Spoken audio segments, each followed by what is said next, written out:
Pour sauvegarder vos données et revenir plus tard dans la base de données en cours, sauvegardez votre base de données sur votre disque dur. Chaque objet d'une base de données doit être sauvegardé si vous souhaitez conserver toutes les informations. Par exemple, ici, vous le voyez, j'ai différents objets dans ma base de données. J'ai notamment une table qui s'appelle article. Je vais double-cliquer pour ouvrir cette table. Si maintenant je renomme cette table-ci, ou bien si je modifie un élément, par exemple, ici, je vais mettre, à la place de jacuzzi, je vais mettre baignoire, tout simplement. Donc je rentre ici, baignoire. Ensuite, je choisis de fermer cette table. Avec un clic droit, je choisis fermer.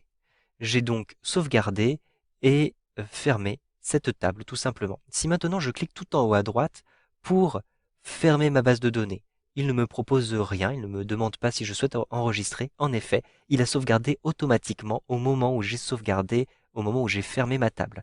En effet, si je double-clique ici sur commande et que je rouvre ici ma table article, je vais effectivement retrouver ici baignoire. Si maintenant vous souhaitez créer une copie de sauvegarde de votre base de données, vous n'êtes pas sûr des modifications que vous allez y apporter, je vous conseille de faire ceci régulièrement. Vous allez cliquer tout en haut à gauche dans le menu Fichier, puis vous allez choisir ici Enregistrer sous. À partir de là, vous allez choisir le format utilisé. Donc je vous recommande d'utiliser le format le plus récent de base de données Access. Une fois que vous avez sélectionné le format, vous allez descendre un petit peu plus bas à l'intérieur de ce volet-ci et vous allez cliquer sur Enregistrer sous. On m'indique qu'il faut fermer les objets ouverts avant de continuer cette opération.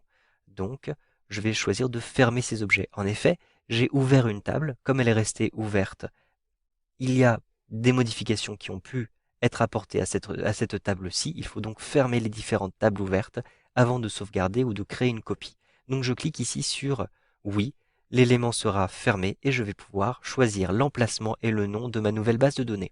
Je vais cliquer ici sur bureau pour sauvegarder ma base de données commande sur le bureau. J'ai d'ailleurs ma première base de données commande qui apparaît ici. Je vais donc l'appeler par exemple commande 2. Je rentre ici 2. Je vérifie ici le type de base de données, de format utilisé, et je clique sur enregistrer. J'ai donc maintenant une nouvelle base de données qui s'appelle commande 2.